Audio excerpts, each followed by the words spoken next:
Glórias a Deus. Meus queridos, ainda de pé, 2 Samuel capítulo 6. Enquanto você procura o texto, eu quero agradecer a Deus pela oportunidade que a mim foi concedida, louvar a Deus pela vida de alguns homens de Deus que aqui estão, louvar a Deus pela vida do apóstolo Valdivino, pela oportunidade, pastor Cleiton, Deus abençoe a todos os obreiros, louvar a Deus pela vida do pastor Diego Pacola que nos antecedeu, alguns amigos que nos acompanham, o Marquinhos, o Gabriel e também a minha esposa ali, que Deus abençoe, irmã Bruna, 5 anos de casado, e estamos aí fazendo a obra de Deus. 2 Samuel capítulo de número 6 e versículo de número 3. 2 Samuel capítulo 6 e versículo de número 3. O Marquinhos que está ali, ele me acompanha, ele faz um fundo. Eu posso pedir para ele subir, apóstolo? Posso? Marquinhos, vem dar lugar aqui. O Gabs também veio aqui para me ajudar a tocar. Sempre quando eu vou, eu tenho uma equipe que me ajuda aí. E eu queria, se a banda quiser me ajudar depois, fiquem à vontade. 2 Samuel capítulo de número 6 e verso 3. Quem encontrou, diga amém. Amém. E puseram a arca de Deus em um carro novo e levaram da casa de Abinadab, que está em Gebá, e Uzai e Aiô, filhos de Abinadab, guiavam o carro novo. E levando-o da casa de Abinadab, que está em Gebá, com a arca de Deus, Aiô ia adiante da arca. Versículo de número 5. Davi e toda a casa de Israel festejavam perante o Senhor com toda sorte de instrumentos de pau de faia, como também com harpas, com saltérios, com tamborins, com pandeiros e com símbalos. E chegando à eira de Nacon, estendeu Uzá a mão à arca de Deus e pegou nela, porque os bois a deixavam pender. Versículo 7. Então a ira do Senhor se acendeu contra Uzá, e Deus o feriu ali por esta imprudência, e morreu ali junto à arca de Deus. Versículo 11 e último versículo, que diz: E ficou a arca do Senhor na casa de Obed-edom, o geteu, 3 meses, e abençoou o Senhor a Obed-edom e toda a sua casa. E você se assenta dando glória.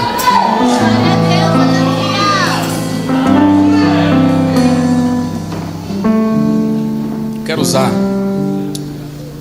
o meu tempo com bastante propriedade.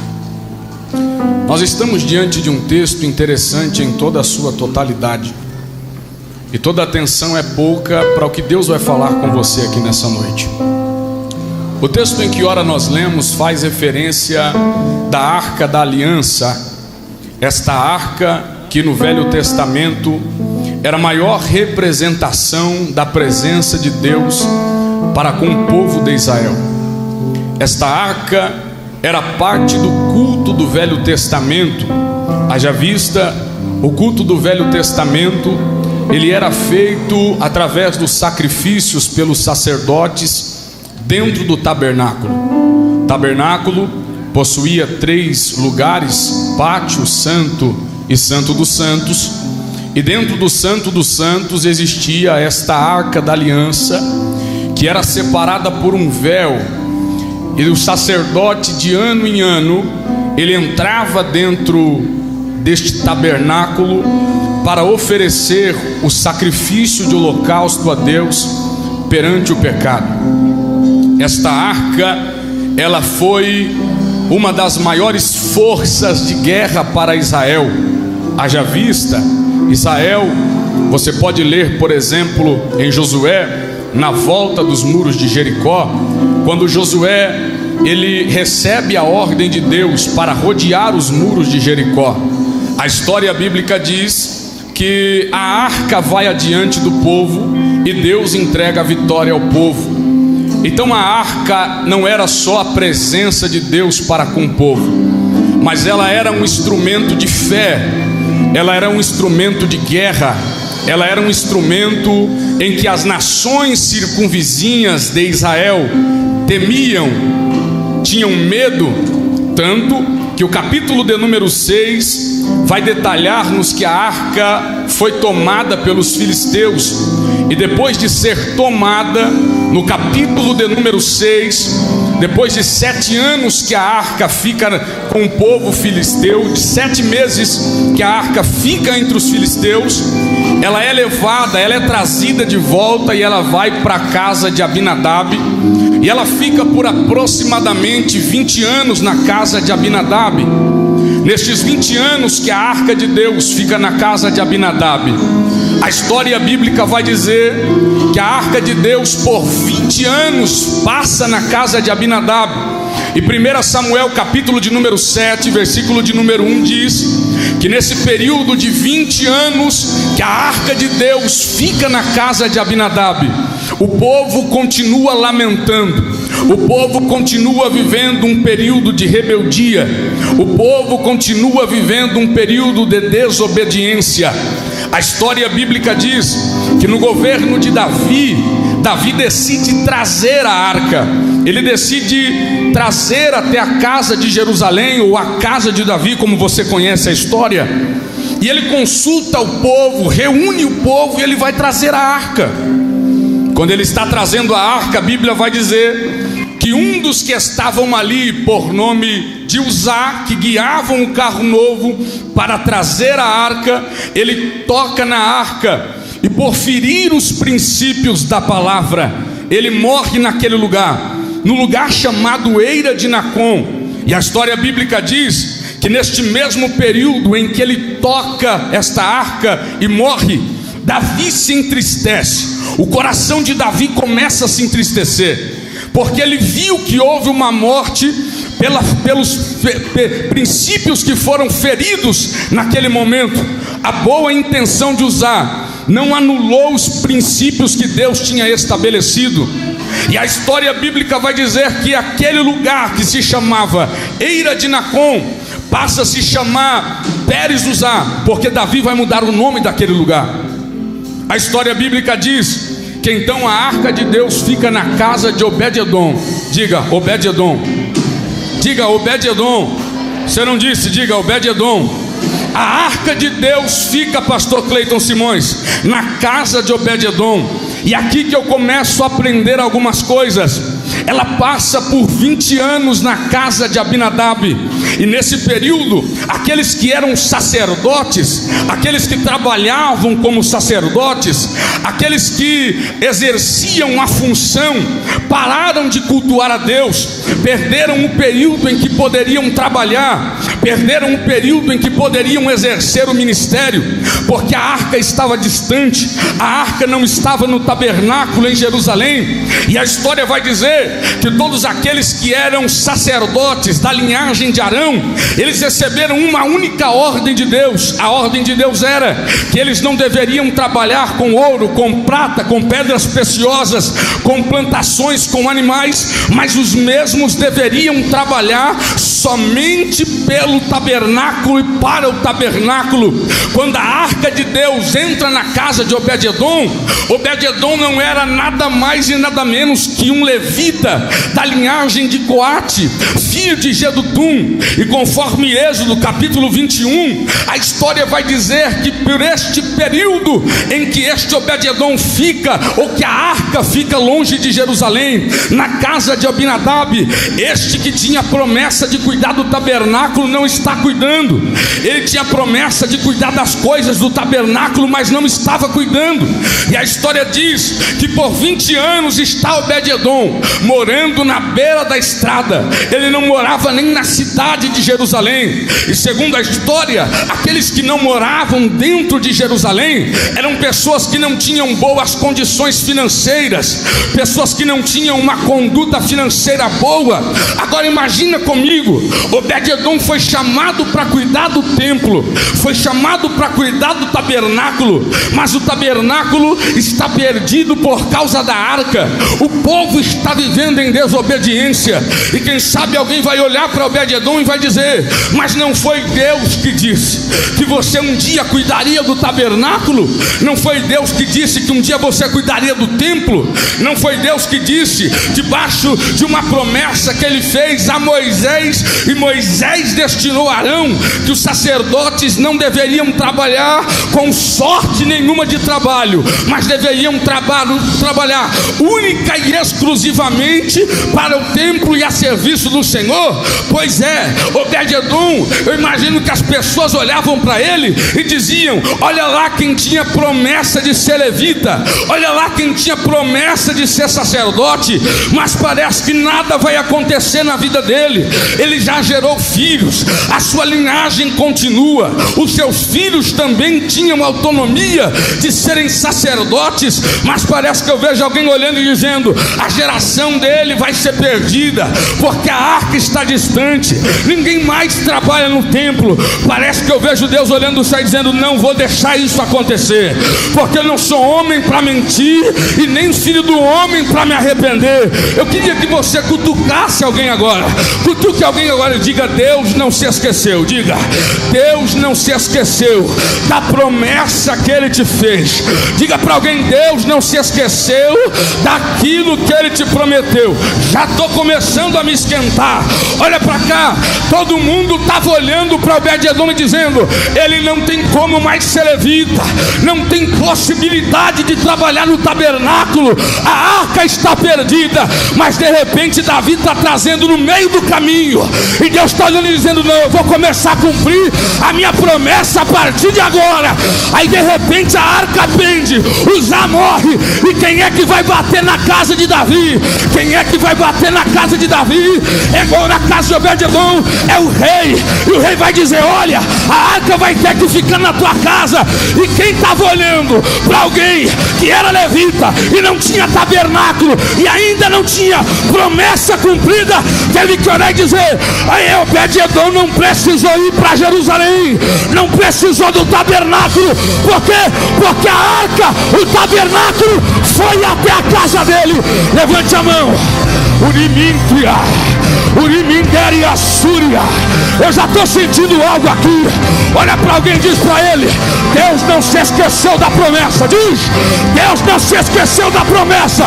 Diz: pode passar o céu, a terra, mas a minha palavra não vai, não vai, não vai, não vai, não vai, não vai, não vai.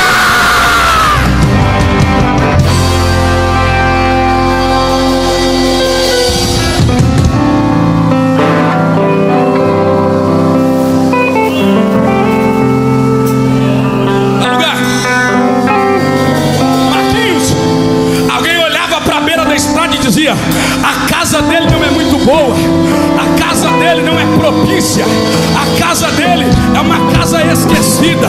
Mas parece que eu vejo Deus dizendo assim: não, você não está entendendo. Quando eu levar minha arca para a casa de Obed-edom, além de cumprir a promessa, eu vou começar a mudar a história dele. Ei, levante a mão, meu irmão. Deus está falando com alguém aqui. Quem sabe a tua casa não é muito boa, as tuas condições não são muito boas, e quem sabe você tem promessa e você está andando pela promessa. Mas eu tenho uma palavra para te dizer: o Deus de Israel não se esqueceu da promessa, da promessa, da promessa. Ai, Eria, Urimítria, eu estou sentindo Deus na casa. Levante a mão e sinta ele aí agora. Sinta ele aí agora.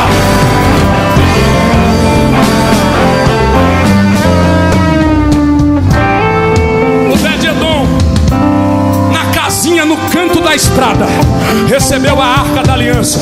Segura, eu tenho mais duas aplicações aqui para fazer e já encerro a minha participação. Segura um pouco. Obed-edom tinha uma casa na beira da estrada, e a arca parou na casa de Obed-edom, na beira da estrada. Na beira da estrada, irmão. Segura um pouco mais baixo. Na beira da estrada. Na beira da estrada. Eu vou dizer isso daqui: na beira da estrada. Alguém que vivia numa casa em escassez, alguém que vivia numa casa que não tinha boas condições, mas quando recebe a presença de Deus, meu irmão, a história muda. E eu aprendo mais duas coisas aqui, já entrego, não vou nem usar 30. A Bíblia diz que quando a arca de Deus chegou na casa de Obed-edom, pastor Cleiton Simões, a história mudou. Eu vou dizer isso daqui para alguém: a história mudou. Sabe por quê? Segura. A presença de Deus, ela não depende de ambiente para mudar a história de alguém. Eu vou dizer: a presença de Deus, ela não depende de ambiente para mudar a história de alguém. Aonde a presença chega, ela muda o ambiente. Ela muda o ambiente. Tem alguém que tem presença de Deus aí?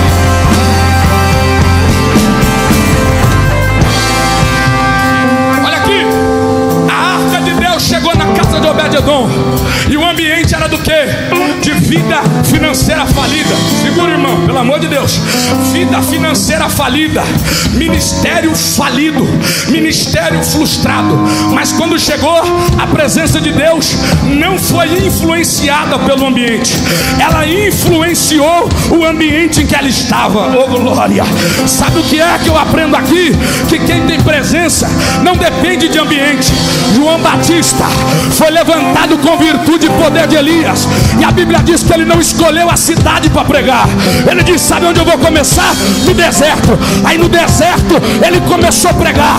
No primeiro dia veio mas aí a notícia surgiu: ei, ele prega lá no deserto, mas lá no deserto tem cura, tem milagre, tem poder, tem graça. E as multidões saíam da cidade para ouvir João Batista.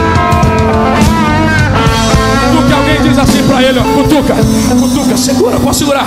Cutuca alguém, diz assim para ele: você não depende de ambiente para ter a presença. Diz para ele: você não depende de ambiente para manifestar a presença. Diz, meu irmão, você não está dizendo, tá? Você não está dizendo. Você não depende de ambiente. Tem gente que está num ambiente como este, nem estou pregando, nem estou profetizando, mas já está levantando a mão. Sabe por quê? Tem presença. Não depende de pregador, não depende de cantor, não depende de ninguém. Tem a presença, tem a presença.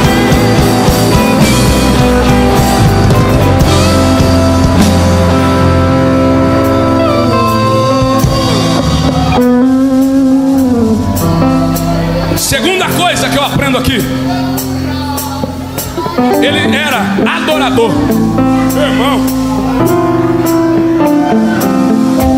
ele era o que, pregador? Adorador. Segura. A arca de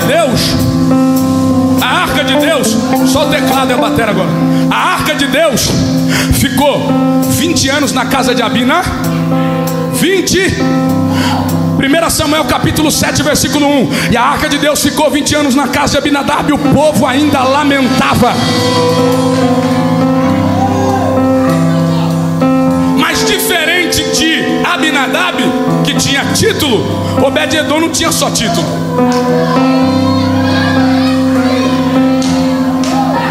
Por que, pregador? Porque o título te dá o acesso, mas se não tiver essência, a presença não se manifesta.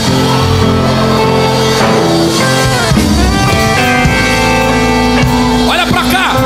Abinadab, por ser levita, tinha acesso à arca. Ele tinha acesso a... Ele podia guardar a arca, podia proteger a arca, podia preservar a arca, mas mesmo assim nada aconteceu. O povo não se converteu. Olha para cá, meu irmão. O título pode te dar o acesso, o título pode te colocar pode até te dar cargo, pode até te dar acesso, mas se não tiver presença, meu irmão, não adianta o título que você carrega, não adianta a carteirinha que você carrega, não adianta o certificado que você carrega. Deus está levantando uma geração que não tem título, que não tem nome, mas o que tem? Presença, presença, presença, presença.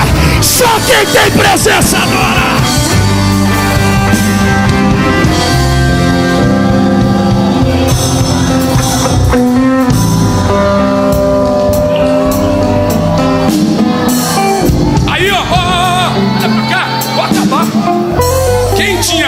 licença, apóstolo Valdivino.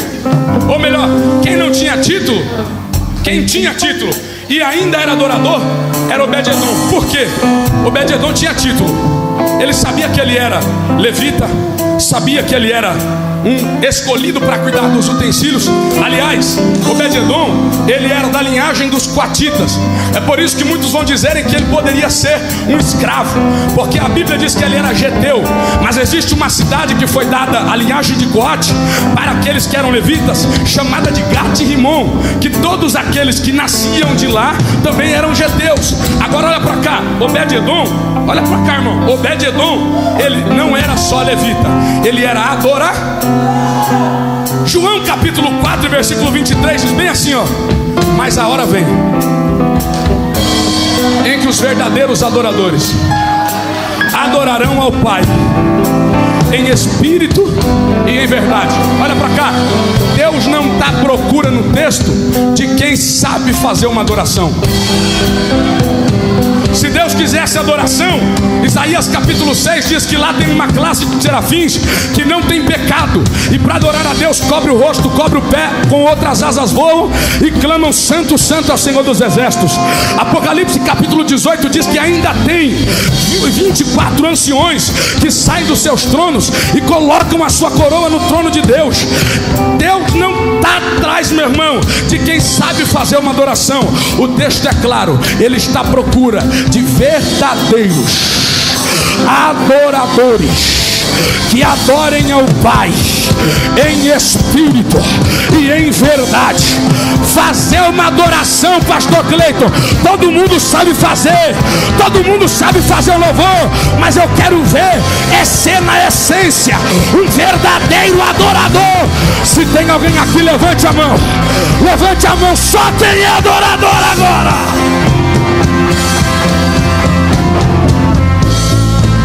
Fica de pé, fica de pé, fica de pé, fica de pé.